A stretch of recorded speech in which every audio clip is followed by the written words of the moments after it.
Hey everybody, it's Tom Landry. Happy 2023, and in front of you is an email from me, and for some of you, you'll also be receiving this message in a printed format. So if you don't receive that and you want to, reach out to me. If you do receive it and you don't want to because you don't want to receive any more mail, you can also let me know about that. So it's a few days prior to your seeing this, and I'm putting the video together. You're in my dining room right now in my house in Back Cove, and I wanted to make it as personal as I could. So I'm going to introduce the sections to you really quickly, and then you can choose to read the email. You can come back to it another time. But to start off, one of the wonderful things about what I do for a living is I develop personal, lifelong, oftentimes relationships with clients. They become friends. They become even more than that, become family. I've helped them either buy or sell a house, and it's a big deal. It's a very important thing, and I take that responsibility serious. And again, it's so personal that, again, you develop these wonderful, wonderful relationships. So I know we don't see each other enough, but I just wanted to say to you, thank you, and thank you for connecting me with people you love and you respect, and I promise I'll take really, really great care of them. So oftentimes we'll have an event in the summertime.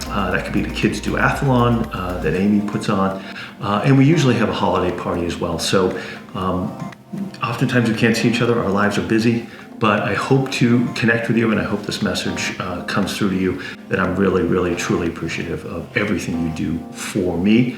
And I try to give back as well to the local community. So trying to parrot that and match that up. So first and foremost, it's personal, right? The real estate is personal. And I want to show you something right there. So this is literally my work laptop. And I thought about it for a second. Do I want to put Maddie's, who's now 9 years old, stickers on there? And you know what? If somebody's got a problem with that and I'm presenting to them at my office and they see those stickers, then I don't want to do business with them. Maddie's awesome. She's 9. She's super creative. She's doing really, really well. And you'll see in the email, she has her own little website where she's going to sell those stickers. So if you like any of those, Robert Raccoon or I Love You Kitty or any of those, you can certainly purchase those. Amy's doing great. She is now the interim president of Portland Buy Local. She of course has a whole bunch of responsibilities at Benchmark, and she is in charge of putting on our big charitable event, which is the Portland Kids Duathlon. Me, personally, obviously, Amy and I try to eat well, we try to stay fit, try to give back to the local community. We're doing a little bit more travel, which is super exciting now that we're all out of the COVID lockdown.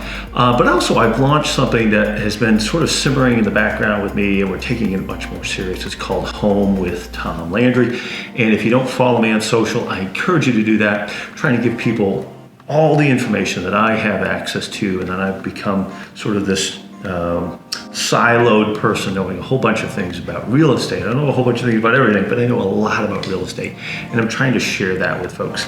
So jumping into the email in front of you, I want to talk to you briefly about the market, and it is much more balanced right now. I want to also talk to you about a little bit about what does that mean for sellers, what does that mean for buyers, and then get into some of the reasons why, guys, I feel we're uniquely qualified, me and my team, and I have a fabulous team. But understand too, I'm not just saying that and checked out, right? I just met with somebody who is kind of frustrated. They've been listed with the same agent for 8 months now. The person has been very accomplished for many years. But what their words to me were is they were too successful. They've been in it for too long. And I think you have to have the right balance when you're dealing with an agent who's doing something for you that is one of the biggest decisions of your life. They have to be successful enough, right? You don't want the newbie who doesn't have the experience that you need, but you also don't want to have somebody who's maybe at the waning edge of that, where they're away. They could be away for 6 months in the wintertime. So it's this balance of energy and experience. And I think, again, that's where we're in the sweet spot, especially in Portland, Maine, to be able to help you and really bring the level of responsibility and fiduciary responsibility that you deserve. So the first thing is sellers. We are heading into the spring, and we're feeling, because of the Federal Reserve's actions and probably some more interest rates coming, that we're going to see, potentially a bit of additional softening or leveling off of the market, and much more of that balanced market between negotiation strength between buyers and sellers. However, what is counteracting that is so little demand. And why is there little demand? Well, part of that is the fact that if I'm a seller who has a 3% interest rate, I'm going to think long and hard about selling that existing house and moving to something that's 6 or 7 or even 8% right now. So fewer people listing. It's also very difficult to introduce new listings into the inventory. So you wind up with this continued demand in our city, in our greater Portland area, and even the state of Maine, where people are coming in from away due to our quality of life, matching up with very, very low demand, so low supply. So you have this meeting of this supply and demand, and that is artificially really keeping prices elevated. So we just had a situation, we listed a property in Portland, we had multiple offer situation, 11 offers on the property, we went about $30,000 over asking, and keep in mind, we even listed it $20,000 over the last sale that happened in that association. So you can still get multiple offers. We anticipate this coming year to be very, very active, especially in the first and second quarter.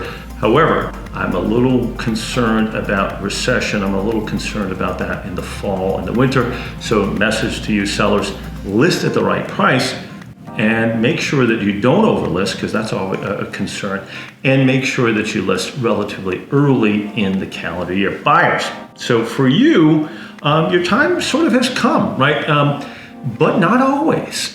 There's still properties, as I just said, for sellers that are going to go multiple offers and going to go over asking. So it is still competitive on the more attractive properties. Now, but it's not on some. So how can it be both? Well, part of it is, if you look for the listings that have lingered on the market, and I'm not talking for months, you go back 5, 6, 7, 10 years, a property would easily be on the market for 90 days, 120 days.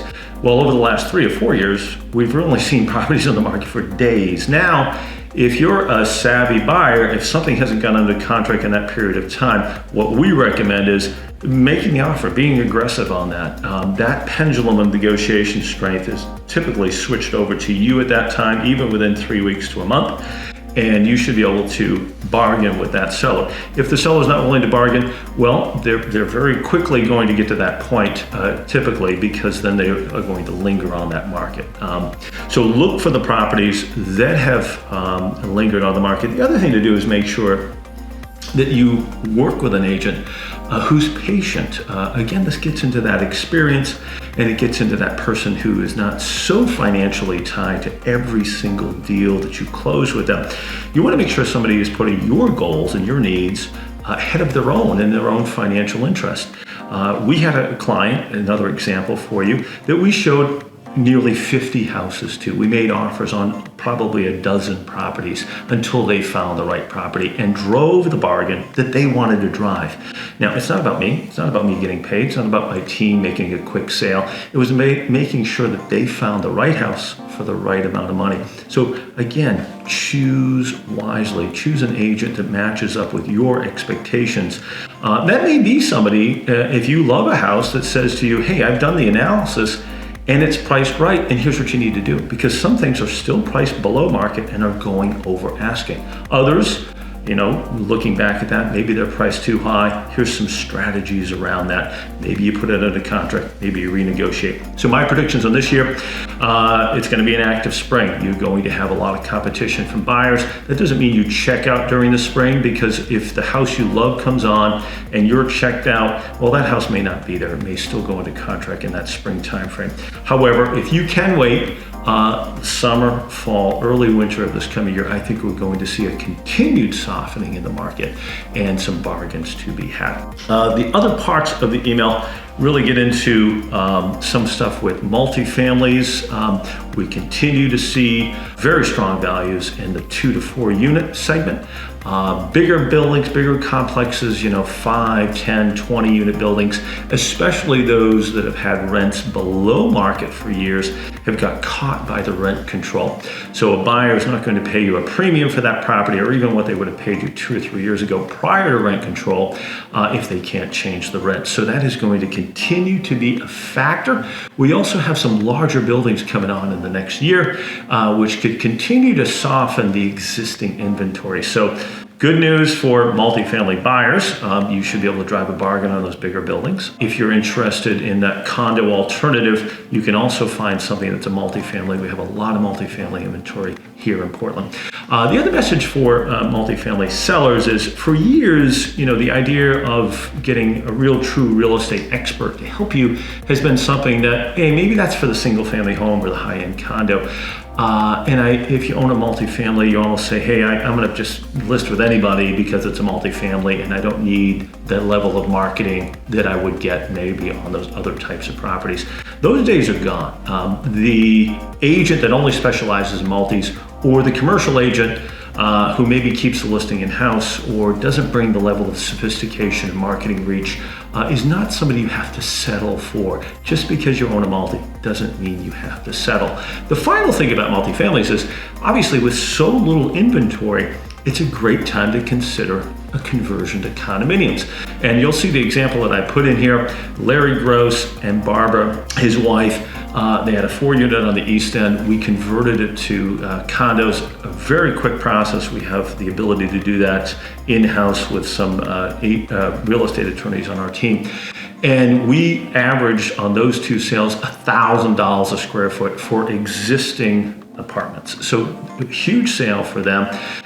They could have probably gotten $2 million for the entire building. Well, we just sold 2 of the 4 units for $1.5 million. So there's a good market out there. Talk to us about that if that's something you want to explore. And the nice thing about Larry and Barbara is they were able to keep a unit and didn't have to sell the entire building. So it's a great opportunity. Next, wanted to talk to you briefly, and you can read this here, about our experience. As I shared with you too, and this isn't about me, tooting my own horn. When you know something, you know it.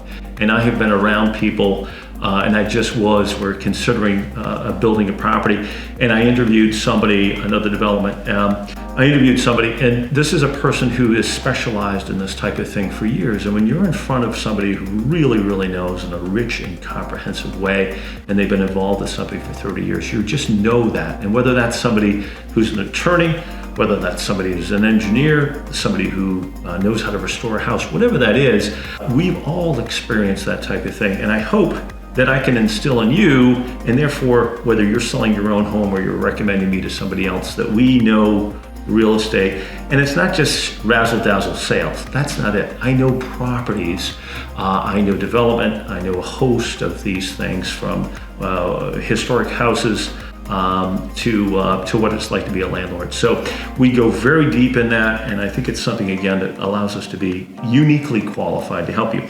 The other part is, I have a background in business. I have a background in process improvement in my previous career, and I spent the last several years of my previous career as the director of marketing. So when you combine those 2 things, it gets you into the specific knowledge and unique qualifications, and it differentiates you, right? It differentiates me from somebody who does this and, hey, I just have my license, or hey, they may be a good salesperson. Again, we're able to help people in a holistic way and able to help you list in the best possible light, and what we like to call launch versus listing. And it really is a process of being very systematic about that, going to market in a very purposeful way, making sure the house presents in the best possible light. We have in-house people that can help you pull that off, from landscaping outside to touching up the paint to in-house staging. I literally have staging to list and sell houses that are either vacant or that may need some additional furnishings to round out what they have to offer. So I'm part of your team. It's never too early to call us in to advise you on how to take your home from lived in, basically, how we all live, to something that is list ready, okay? So finally, we have some proprietary processes, and one of the nice things about not being part of a chain or a franchise and not giving a whole bunch of money to that is, with my background in marketing, we've been able to develop processes where we take your listing and we target the best possible buyers locally, regionally, nationally, and even internationally. So that really is one of the key factors. You think about how we go to market and then how we push that listing out to these buyers in the best possible markets they're coming from. That's why we're achieving record prices, and that's why we've been the top agent, and my team has been the top team in Portland for nearly 2 decades. So finally, folks, I want you to redirect you back to Home with Tom Landry. You can follow us there. It's also on social. And have a great spring. I look forward to seeing you at some of our events. Take care.